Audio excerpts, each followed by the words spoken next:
Bismillahirrahmanirrahim. Alhamdulillahi rabbil alamin, wassalatu wassalamu ala rasuli rabbil alamin, nabiyyina wa habibina Muhammad ibn Abdullah wa ala alihi wa sahbihi wa man wala, amma ba'd. Sambungan pelajaran kita dalam kitab Riyadhus Shalihin, bab yang ke-58. Bab yang ke-58 ni di antara bab yang terpanjang sekali. Imam Nawawi bawa satu hadis, ayat pun dia tak bawa. Masya Allah. Dia ada gitulah. Ada kadang-kadang siapa 30 hadis. Ya, ini satu hadis. Babu jawazil akhzi min ghairi mas'alatin wala tatallu'in ilaih. Bab boleh menerima pemberian orang sekiranya kita tidak meminta-minta. Kita tak minta, orang bagi, ambil. Orang bagi. Iaitu maknanya kalau Allah Ta'ala hantar mari rezeki, kita duduk jalan-jalan tiba-tiba orang bagi benda, kita tak minta, ambil. Itu kita anggap sebagai rezeki yang Allah Ta'ala anugerahkan kepada kita tanpa kita minta ataupun kita mencari-carinya. Kalau kita tak perlu, kita ambil, kita bagi ke orang lain, boleh je. Ni ada setengah orang ni, tak boleh apa, ambil, saya tak perlu, kita banyak duit je kan, kita pergi cari orang miskin lain, kita bagi. Orang miskin yang kita kenal betul-betul miskin, bagi kat dia, terus ambil. Baik, hadis 538. An Salim ibn Abdullah ibn Umar an abihi Abdullah ibn Umar an Umar. Masya Allah. Salim daripada ayah dia Abdullah,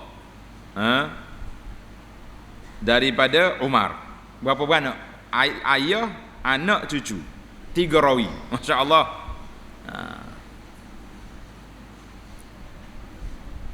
Qala kana Rasulullah sallallahu alaihi wasallam yu'tini al-'ata fa aqulu a'tihi man huwa afqaru ilayhi minni, fa qala sallallahu alaihi wasallam khudhhu idza ja'aka min hadzal mali syai'un wa anta ghairu musyrifin wala sa'ilin fa khudhhu fatamawwalhu fa in syi'ta kulhu wa in syi'ta tasaddaq bihi wa ma la fala tutbi'hu nafsak.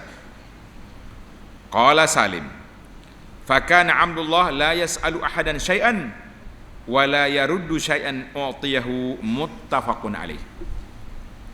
Daripada Salim bin Abdullah bin Umar, daripada ayah dia Abdullah bin Umar, daripada ayah dia Umar ibnul Khattab. Ini rawi yang menarik, ayah, anak, cucu. Allahu Akbar. Dia berkata, siapa dia kata? Sayyidina Umar. Rasulullah sallallahu alaihi wasallam pernah memberiku sesuatu pemberian. Rasulullah bagi, Umar, khuz, ambil. Lalu saya berkata kepada Nabi sallallahu alaihi wasallam, ya Rasulullah, berikanlah kepada orang yang lebih fakir daripada saya. Beri ke orang lain lah, orang yang lebih berhajat. Saya ni ada lagi. Maka Nabi sallallahu alaihi wasallam bersabda, Nabi kata khudhu, Nabi kata ambil. Sekiranya diberi kepada kamu sesuatu sedangkan kamu tidak mengharap-harapkan dan tidak pula meminta-minta. Ni ada setengah orang ni tak mau ambil dah, tapi waktu orang bagi tidak sengih kat situ. Nak ke tak nak? Nak lah tu, dia panggil mengindir. Tahu mengindir? Tengok orang makan, mengindir. Aku tak minta. Dia tapi dia mari duduk mengindir. Tak. Hak ni mengindir pun tidak, minta pun tidak. Tiba-tiba orang bagi. Nabi kata, maka ambillah dan simpankanlah untukmu kalau kamu nak. Jika kamu suka makan, makanlah. Kalau kamu nak, boleh makan. Sedekahkanlah. Kalau kamu tak nak, sedekahkanlah. Tetapi sekiranya bukan begitu, maknanya kalau bukan orang bagi secara spontan, maka janganlah kamu menuruti keinginanmu itu. Jangan duk minta. duk cari nak seorang bagi, itu tak boleh. Hadis ini muttafaqun alaih. Mana dia dalam Bukhari dan Muslim. Jadi para jemaah, hadis ini tanda pelajar. Ini mustahak ni. Hadis ini menunjukkan harus kita ambil pemberian orang tanpa minta. Tanpa minta, tanpa rasa tamak nak. Tak ada rasa apa-apa, orang bagi ambil. Alhamdulillah. Yang kedua, kelebihan memiliki harta. Sebab kita ada harta ni, kalau kita tak nak guna, kita bagi orang lain. Tengok Nabi kata ada, mu ambil, kalau kamu tak nak, pergi bagi ke orang lain. Boleh je. Yang ketiga, galakkan, mengutamakan orang yang lebih perlu. Sebagaimana Sayyidina Umar tak mau bagi ke orang lain Rasulullah. Yang keempat, betapa zuhudnya para sahabat dengan harta benda dunia. Tidak kata marilah, kan? Apa ni? Yang kelima, menolak pemberian imam yang adil, pemerintah yang adil. Orang yang baik-baik adalah merupakan tidak beradab. Tidak beradab. Jadi kalau orang nak bagi, kita ambil. Minta jangan. Lebihlah bagi pemerintah. Ini pengalaman saya lah, cerita kepada anak-anak.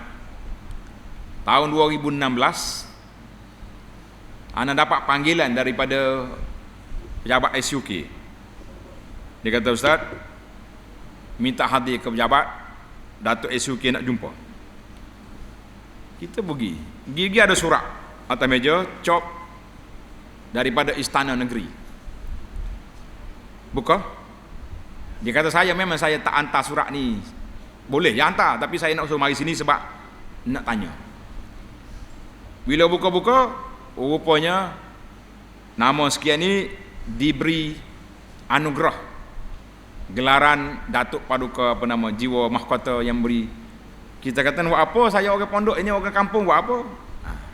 Kata di Datuk SUK kata, Ustaz, ini adalah anugerah pemberian daripada pihak istana, maka tidak elok kalau kita tidak ambil. Tengok, maknanya dia kata sini, pemberian daripada imam, pemimpin yang baik, kita kena terima. Kecuali kita dah setengah orang ni beli, nak boleh kau ni gelaran Datuk ni bukan main, bayar sana sini. Kita kata kalau bayar janganlah, ambon nak lain klik dah. Dia kata dah, ini satu anugerah. Boleh. Cuma kalau kita tahu ni tak ada kaitan dengan cerita ni dah, kita balik kepada cerita asal kita. Makna kalau seorang pemimpin yang zalim, yang jahat gini-gini nak bagi hadiah pada kita duit, kita ambil. Ataupun orang yang nak beri tadi, kita tahu dia ni kaki judi, kaki riba, kaki rasuah, kaki segala jenis kaki dia duduk di belakang. Kalau dia nak bagi, kita ambil. Tapi kita tahu dia ni ahli perniagaan, dia nak bagi hadiah, ambil. Sebab kita tidak pasti harta dia tu. Takkan kita nak korek, harta hak saya ni harta riba ke rasuah? Bukan kerja itu. Ini panggil syarat. Kemudian yang seterusnya, tanda pelajar, sekiranya kita kaya, orang nak bagi zakat, itu kena pasti. Kalau kata ni duit zakat ni, kita bukan asnaf, jangan ambil. Sebab kita tidak berhak, kecuali dia beri kepada kita untuk kita bahagikan pada orang asnaf, jadi wakil, boleh ambil. Ambil, kita pun tanda zakat, kita pergi cari asnaf, kita bagi. Itu dibolehkan, insya-Allah. Tamaklah kita bab yang ke-58. Kita berpindah kepada bab yang ke-59. Babul hasi 'alal akli min 'amali yadihi wa ta'affufi bihi minas su'ali wa ta'arrudi lil i'ta'. Ini bab lain pula. Maksudnya anjuran makan. Makna makan tu cari rezeki lah, secara berdikari daripada hasil usaha sendiri, serta menahan diri daripada meminta-minta dan menuntut agar diberi. Jangan kita nak sengih duduk minta orang bagi. Eloknya kita berusaha dengan tangan kita sendiri cari rezeki, itu yang terbaik. Maknanya dalam hadis, dalam bab ini Imam Nawawi bawa satu ayat. Tengok ayat. A'udzu billahi as-sami'il 'alim minasy syaithanir rajim. Fa idza qudiyatis salatu fantashiru fil ard wabtaghu min fadlillah. Kemudian setelah selesai salat apa tu? Tanda solat Jumaat. Maka bertebaranlah kamu di muka bumi untuk menjalankan urusan masing-masing. Tadi bila azan Jumaat, Allah larang kalau kita tinggalkan segala jual beli, pergi solat Jumaat. Lepas solat Tuhan kata pergi, fantashiru fil ardi, dan carilah apa yang kamu hajati daripada limpah kurnia Allah Ta'ala. Cari rezeki. Ada pelajar tulis ayat ini, arahan ayat ini bersifat ibahah. Awana ibahah harus, li'annahu ja'a ba'dal hazri, karena arahan suruh setelah dilarang. Itu dalam kaedah usul fiqh kata arahan selepas dilarang menjadi sunat, menjadi harus. Munak gigi tak segitu boleh. Baik, kita pergi pada hadis yang pertama. Hadis nombor 539. Nombor 539. Wa an Abi Abdullah Az-Zubair bin Al-Awwam radhiyallahu anhu qala. Qala Rasulullah sallallahu alaihi wasallam, la an ya'khuza ahadukum ahbulahu. Summa ya'til jabala fayatiya bihuzmatin min hatabin ala zahrihi fayabi'aha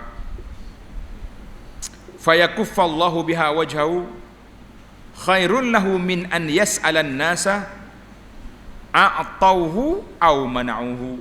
Rawahul Bukhari. Tengok daripada Abu Abdullah Sayyidina Abdullah ibn Zubair. Siapa dia ni? Maaf, daripada Abu Abdullah dia tu. Nama dia Az-Zubair ibn Al-Awwam.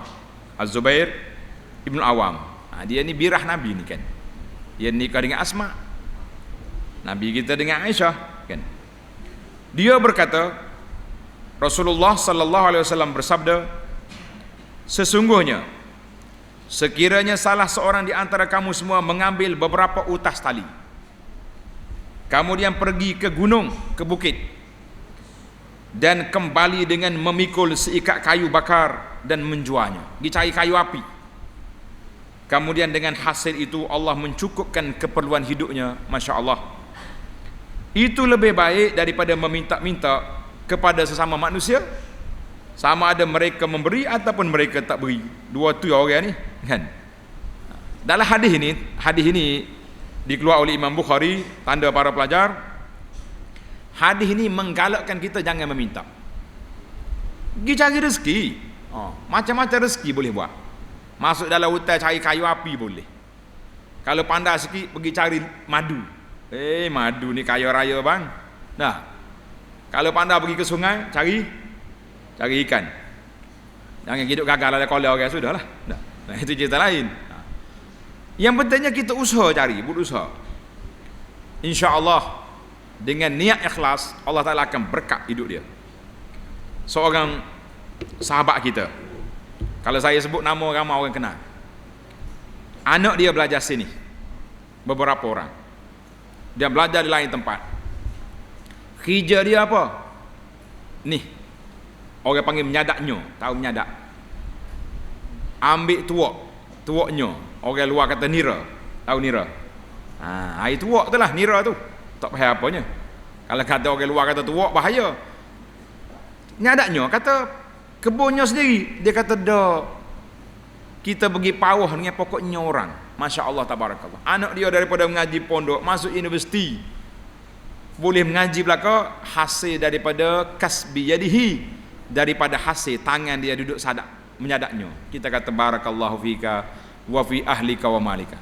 Sekali kita pergi ceramah, jamu air tuak siapa kata buku lah pula berat dah minum sini ni. rezeki. Tengok, macam-macam orang boleh buat kerja. Allahu Akbar, maha kaya Tuhan. Tengok, Nabi kata apa? Dengan usaha mu cari, Allah Ta'ala akan berikan cukup rezeki dia. Tapi kalau malah hangi, oi jangan. Dia sihat walafiat, kerja malas. Ini masalah besar. Yang penting kita kena ada usaha mencari rezeki. Hadis yang ke-540. Wa an Abi Hurairah radhiyallahu anhu qala Rasulullah sallallahu alaihi wasallam la an yahtatiba ahadukum huzmatan ala zahrihi khairun min an yas'ala ahada fayu'tiyahu aw yamna'ahu, muttafaqun alaih. Nabi kata apa? Daripada Abu Hurairah, sabda Nabi sallallahu alaihi wasallam, sesungguhnya sekiranya salah seorang di antara kamu semua mencari kayu api, sama cerita kayu api, dan memikul ikatan kayu itu, maka itu lebih baik daripada dia meminta-minta kepada seseorang, sama ada orang itu memberinya ataupun tak beri. Tandalah hadis ini pun sama juga, iaitu betapa pentingnya, mustahaknya kita apa dia? Berusaha. Tak semesti cari kayu api, pergi carilah apa dia pun. Pergi menoreh buat puk getah pun okey. Nah, pandai buat puk. Puk getah ni senang, toreh keluar susu, tampur situ. Habis cerita. Lepas tu pergi jual, jadi puk. Jadi puk. Hak tak bolehnya tak puk. Tu tak boleh. Tahu tak puk? Tak puk ni bahasa Kelantan weh. Tak empuk ni maknanya tak betul. Tu tak boleh. Puk getah bagus, kan? Baik. Hadis yang ketiga, nombor 541. 541.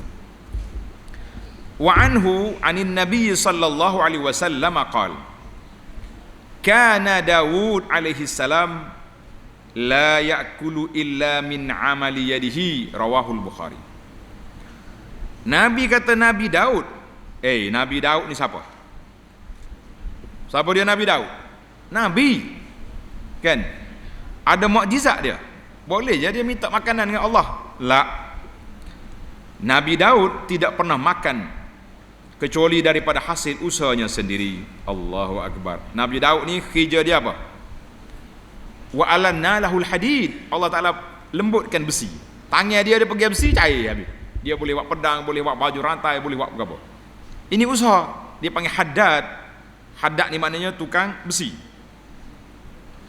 Tengok hadis 542. Wa anhu anna Rasulullah sallallahu alaihi wasallam qala kana Zakaria alaihi salam najjaran, rawahu Muslim. Abu Hurairah kata Rasulullah bersabda, Nabi Zakaria adalah seorang tukang kayu. Najjar maknanya tukang kayu. Ada riwayat Muslim.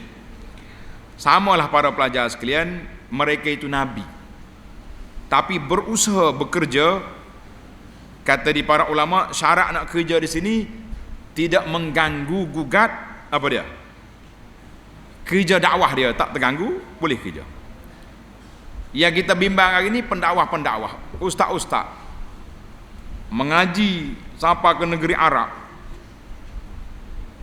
balik-balik tak mau mengajar sebab nak jadi bisnes, nak jadi jutawan, orang kaya. Kita kata nanya.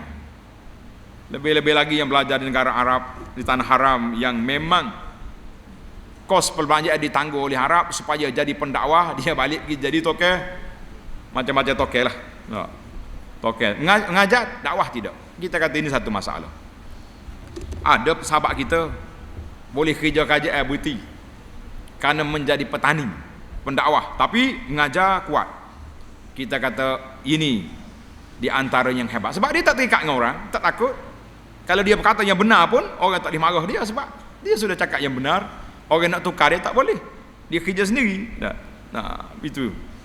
Baik.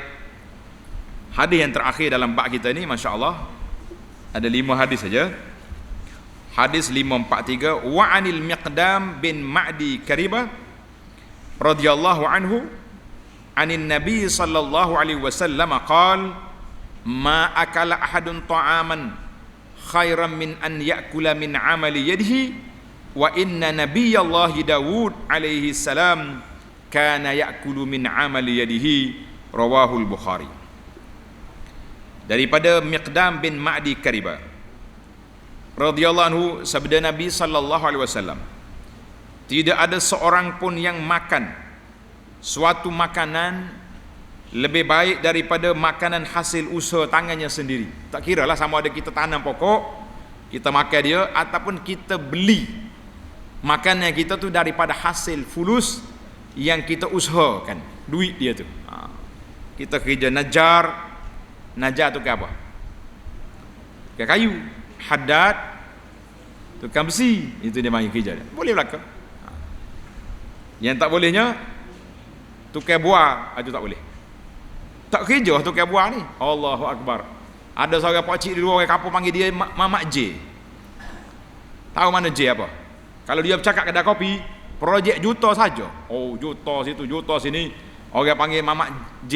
Dia J mari dah. J tu bukan tu. Maknanya kalau dia bercakap juta lalu projek.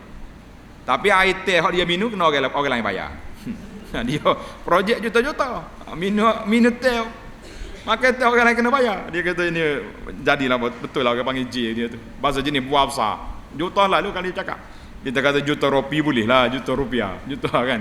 Juta ringgit mana nak ambil. Baiklah. Kesimpulan kitanya, para jemaah sekalian, kita kena berusaha untuk bekerja mencari rezeki yang halal. Alhamdulillah, setakat yang ana pergi jumpa sahabat-sahabat kita, tak kiralah bekas pelajar kita, alumni kita sini ke, kita pergi rumah dia, malu kita Syekh. Dia jamu kita makan. Nak balik pula buka punggung kereta, buat mari kereta tolak durian hok ni hok comel-comel penuh punggung. Kita kata orang hok pergi pula ustaz-ustaznya hebat-hebat, ada gaji, ada pangkat, pergi duduk rumah kawan kita ni, tak ada gaji, tak ada apa, duduk berkhidmat ke bumi yang Allah beri kepada dia untuk jaga. Masya Allah, boleh belanja orang, boleh, subhanallah. Al-arzaqu biyadillah. Rezeki kita ni di bawah kuasa Allah Azza wa Jalla.